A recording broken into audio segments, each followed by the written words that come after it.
Welcome back mga selectizens. Punong-puno ngayon yung ating biogas mga selectizens. Pang 4th week ito ngayon.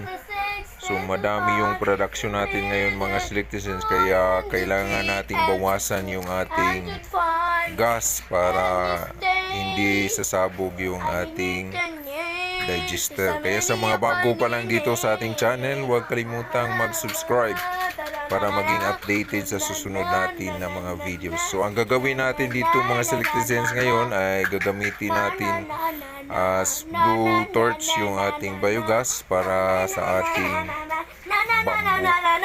So as usual mga selectizens, hindi natin makikita yung apoy ng ating biogas, kaya i-test natin sa papel yung presence of flame.